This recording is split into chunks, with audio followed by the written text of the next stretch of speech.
Bonjour tout le monde. Bonjour, moi c'est Monsieur Élisée Mambinza. J'habite RDC, Congo, Kinshasa et à Kinshasa présentement. Je viens auprès de vous avec cette situation qui nous tient à cœur, cette histoire qui nous brise le cœur. C'est l'histoire de notre fils au nom de Eldi Mambinza Mbikai. Cet enfant est victime d'un kidnapping dont les auteurs de ce kidnapping ont été arrêtés et sont aux arrêts et en prison même en ce moment.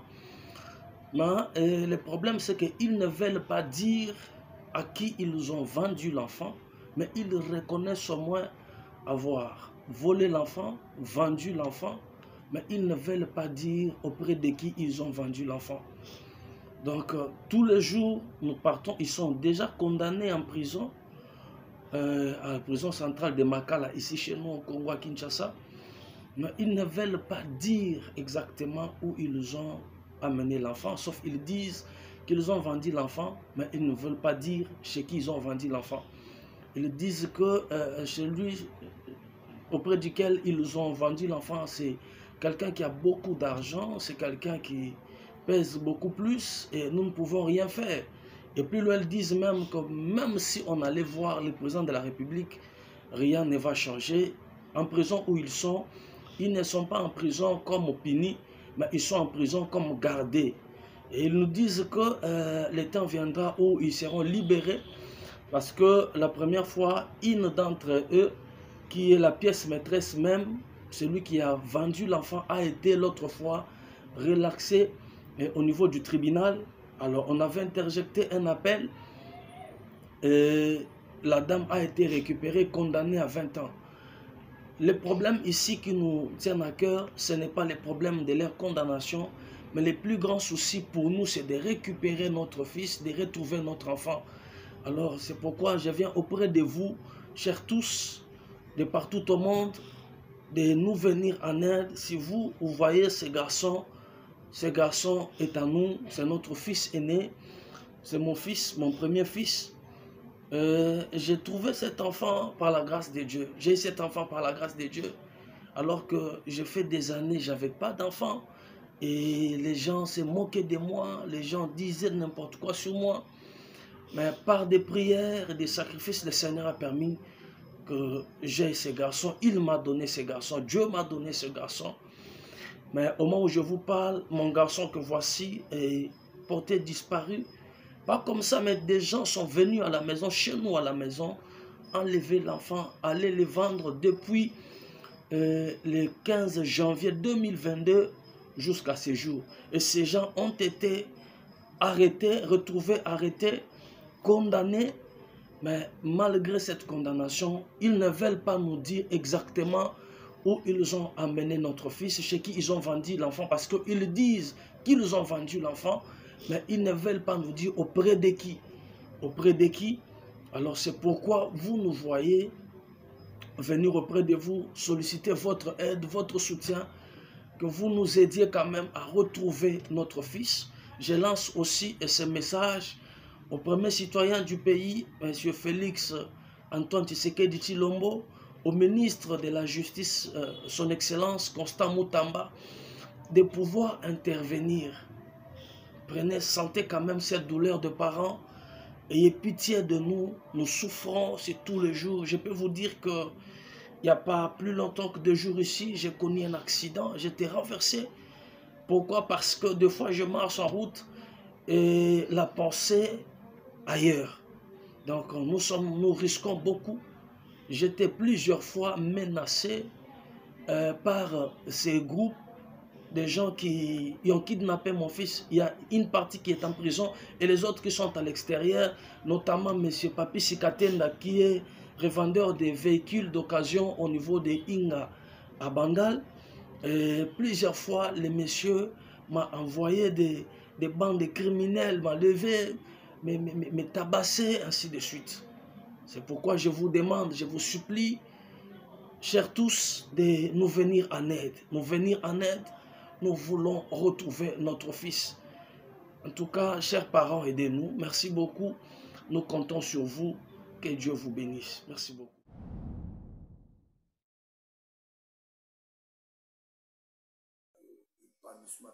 Très heureuse de vous retrouver nombreux les internautes des Fallon Teti la télévision. Lorsque vous aurez cette vidéo, abonnez-vous massivement, surtout cliquez à la cloche des notifications pour que à chaque instant qu'il y aura bien de l'émission, pour que vous soyez à temps réel. Merci pour la sympathie et attention que vous ne cessez de nous accorder, mesdames et messieurs. Merci surtout de vous abonner, de partager, de liker, pourquoi pas, de commenter. Je pense qu'au début de cette émission, une vidéo illustrative vous est parvenue par rapport au sujet que je parle déjà pour montrer une lumière de ce que je vous parle, où je vous amène comme étant une communication. Voilà. Déjà, bon, moni, moi, on a biso mokie. Na photo, o maman na ya simbi, ndeko na nga mwasi. Bolandi explication ya papa. Ndenga kopesa. Que, mwana bango ya mokie, abunga depuis na 2022. Ba kidnappaka ye depuis 2022. Alors, bato ba kidnappaka mwana oyo, ndambu baza na prison, ndambu babima libanda. Le papa dit ceci. Mwana oyo bazui na ba prière. Pendant plusieurs années de critiques, mokile banda kolobaki babotaka te, boye boye te. Le papa se consacra à la prière, ou le couple se consacra à la prière. C'est par la miséricorde de Dieu que Nzamba pesi bango mwana oyo. Je pense que c'est tout un témoignage ndenge baleki na média baoloba makambo yo. Quand je passais sur TikTok, cette vidéo m'a tiqué et cela a fait à ce que je puisse parler aussi de ce sujet. Je pense que toi qui auras l'occasion de regarder cette vidéo, étant qu'une mère, étant qu'un père, oroleka yango te sans pour autant au partager yango. Nde na boye, toko atteindre ti place bakondi baza pour que justice et salama pour na bébé na biso oyo. Eza na parent moko de fois luka mwane na prière. Misusu baza de fois nzamba yoki mawa fongoli pe mabota azwi ata 4-5. Mususu nzamba yoki mawa pesi ye moko. Mususu mibale. Mususu pe azo persévérer na prière nano azwi kate. Oyebi combien na ka oyo mutu soki azobota te ba osimbelo ka na place wana comme a parlé la femme Tamar. Yo ba mona défaut mususu te. Atoza bien na libala na yo. Ba osimbelo ka na place au défaut na yo eza ya stérilité. Toyebi combien bato mususu ba se retrouver na ba intercession ba femme pleureuse. Mutu mususu apesa o témoignage ya biso na se retrouver place wana. Ezaki pour na situation boye. Parce que les enfants baza bénédiction na kati ya libala. Bana baza bonheur o nzamba plaça na kati ya mariage. Alors kolanda témoignage ya papa na biso oyo ba umeli depuis babalana na mwasi na ye. Kobote ezalaka te. Alors c'est par la prière que je réussis cet enfant. Nzamba sali bango ngolu bazui mwana oyo. Alors ba kidnappé bango mwana oyo depuis 2022. Que le Seigneur intervienne à Kaya Papa pour que justice soit faite pour notre bébé. Aujourd'hui, nous avons la justice de Papa Constant Moutamba. Le chef de l'État prône sur l'état des droits. Il y a une droiture que nous remarquons déjà que depuis Papa Constant Moutamba est à la tête du ministère de la Justice. Ce papa pleure pour son fils. De 2022 jusqu'au jour d'aujourd'hui, ça fait 2 ans. Déjà bientôt 2025, ça fera 3 ans que son fils a été kidnappé. Il dit qu'il y a même des gens parmi bateau ba kidnappa mwana na ye moko ateka mituka kota inga tangi même na kombo na ye. Akoma plus grave ko menacer papa ya mwana o kotindelaka ye batu ba menacer ba kidnapper ba beta ye. Que la justice soit faite pour cet enfant. Ba beta ka papa oyo ba menasaka ye. Ce que je remarque na kati ya mokili oyo, soki mutu ayebani na mutu moko aza na poids, baluka koyokisa baninga pasi. Et nous les autres qui n'avons que Dieu, nzambe ka nde mutu akotelaka biso. Papa oyo aza na mutu akodefendre ye te. Je pense que batu balobaka oye na problème na réseaux sociaux. Pourquoi? Des fois, batu mususu toka na ba problème na ba réseaux sociaux. Ata ba oyo baza mitema malamu. Bakoki pe kosunga pe na kokota. Ata mutu moko soko ayeba na mokonzi bako mema papa o na mama oyo. Regardez d'abord ces couples ndenge ni batondisami na mawa. Pour peut-être na bango moko so babi babeta ba porte ba na mbongo te bisika okendo funda. Ba na mbongo te po evandi balobi batu mususu baza libanda. Et puis bato ba na prison ba olaka bango déjà que bako bima na bango. Alors bato bazanga ba parapluie po basuka wapi. Bato bazanga ba parapluie po basuka wapi. Plus grave, vous avez kidnappé son enfant. Vous avez vendu son enfant, comme le monsieur confirme. Ba kidnappa mwana na ye, ba teka mwana na ye. Et puis misuso ba na prison ba continue koloba ke ba ko bima na bango. Et puis ba teka mwana wana et pas n'importe qui te. Ba teka mwana wana et pas muto aza pesa na influence na kati ya mboka oyo. C'est ce que le papa dit. Bandeko oyo na tie vidéo oyo avant na banda ko sala analyse nanga. Pour que vous comprendre nini ono loba, pour que vous comprendre non nous c'est quoi le sujet de cette émission. Papa moko abondeli nzambe po apesa ye mwana ye. Nzamba yoki mawa pesi ye mwana mobali. Bino boye bo kidnapper mwana na boteka ye. Mwana oyo peut-être nzamba tindaki ye pour que na mission moko na kati ya libota oyo. Vous voyez le visage de la dame, c'est-à-dire elle est tout le temps inquiète. Elle est soucieuse. Oui, on se dit que même si tu as des problèmes, fais comme s'il n'y en a pas. Mais le visage aussi peut être affecté par un problème que les gens auraient facilement la capacité de le détecter, pardon. C'est papa subi d'injustice. Quand bien même son fils a été kidnappé, quand bien même la justice n'a pas encore été faite pour cet enfant, mais il reçoit des menaces. Il se promène soucieux. Il a même témoigné que la fois passée, on lui a renversé un véhicule. Papa Tambolarana Makanisi. Depuis 2020, il a ramouanaye. Na mokilio yo. So muto yeba nina bakondi, so ki muto za influent, il faut nyokola baninga. Il faut monisa baninga pasi. Alors bato bazana ba voix sans voix, bazana bato ba olobela bangote, bazana bato ba okotela bangote, bazaka na nzambe. Po basuka wapi. Papa oyo le couple oyo so ba yena problème na bango. Peut-être les réseaux sociaux, bakondi batalaka. Réseaux sociaux, ils ont suivi partout. Message comme la tamu kondi moko. Ono ya mwana oyo. Balakisa baboti obisika bana bango mwana bango azali. Toi qui es en train de suivre cette vidéo, mets-toi à la place d'un parent. Oboti mwana obokoli, ndengo zweli nzambe, yona nzambe kande boyebi lisolo ango. Des fois, tika mbeto lalaka na se. Des fois, tika randa ko kendaka pe montagne de prière.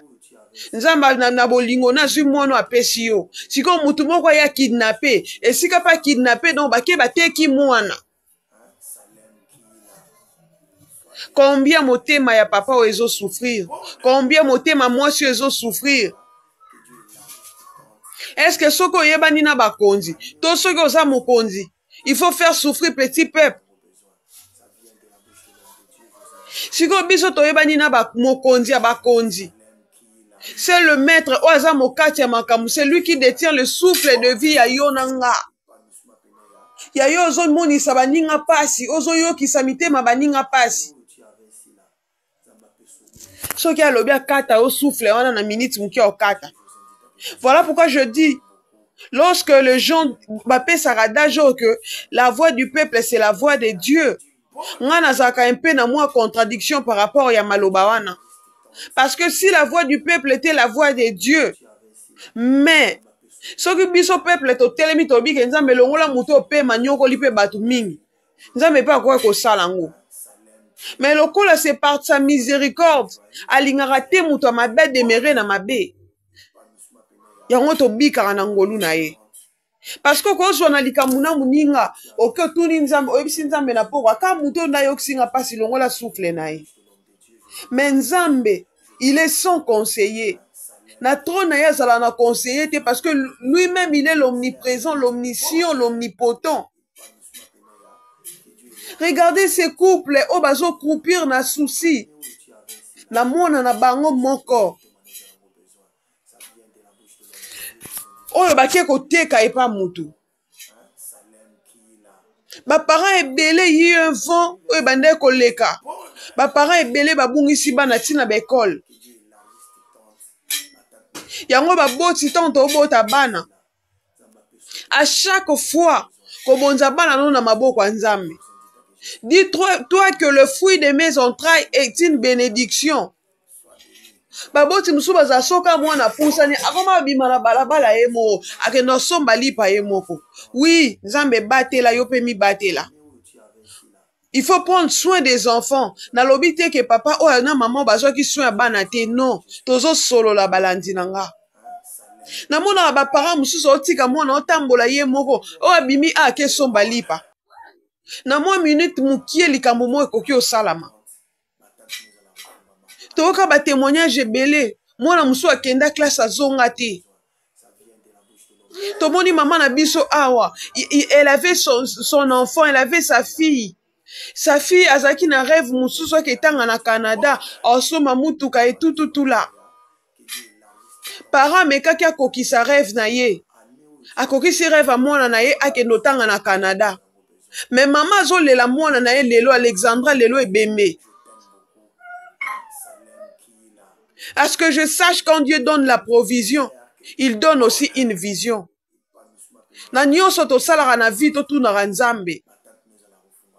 Souvent, les chrétiens ne se réveillent pas par la prière. On se réveille par d'autres choses. Déjà, sur bête calcul na mutu no kende kopo wana na kocha madeso bana. So bandina nzambo sukisi na nzambe. C'est lui qui épargne dans tout risque et du danger. Nous, les parents, soyons sévères pour les enfants. Ata bana oto genda rotika ne ba école. Ba monsieur ba tang c'est la biso bana na ba madame to ba beta dame na bango. Est-ce que parents ni ne sia bonzaka journée ya bana na etongo ya bana ne soro ketika bango na classe. Oui yo mona madame atang sa mwana mesana bango. O pesa plus confiance na madame o tikela ra mwana. So muta quartier simbika mwana au nom de Jésus. Si comme madame ou tika le lako na mwana de 6h à 12h. Tu connais son état d'âme.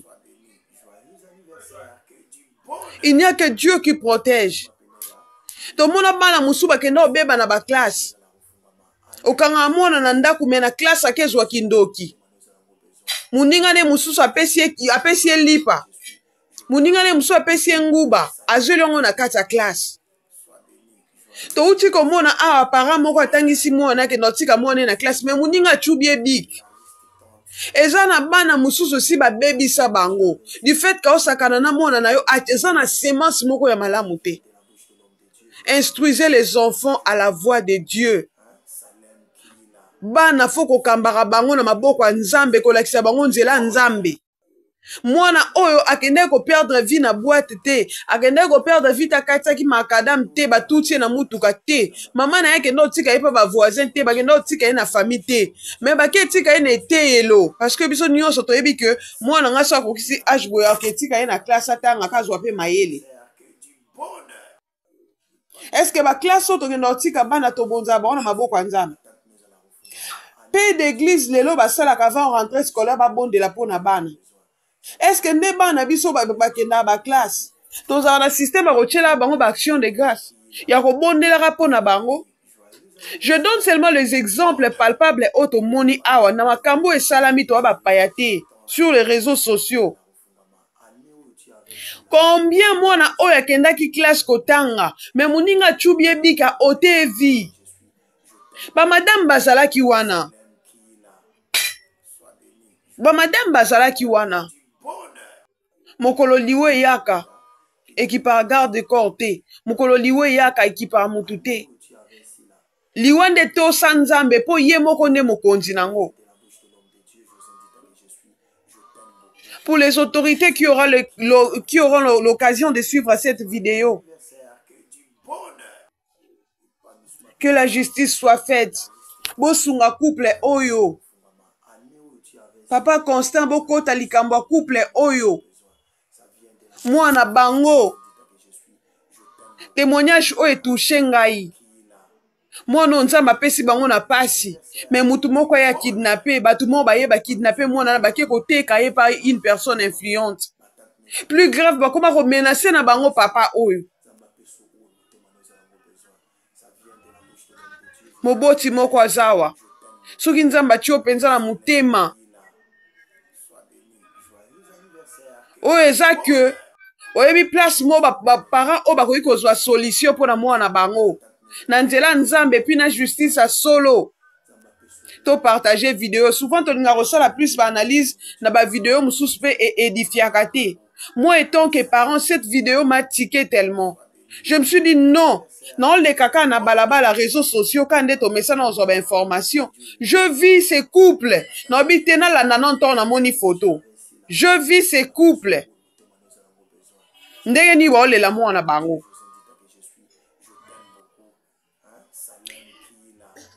Ce que moi je vais dire na couple oh. Je n'ai ni or ni argent comme a dit Pierre.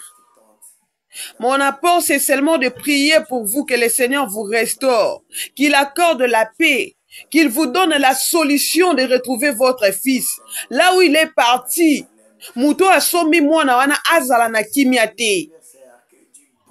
Azala na kimia te. Atika la kimia te. Tia zongisa mwana oyo. Eza makila na bino.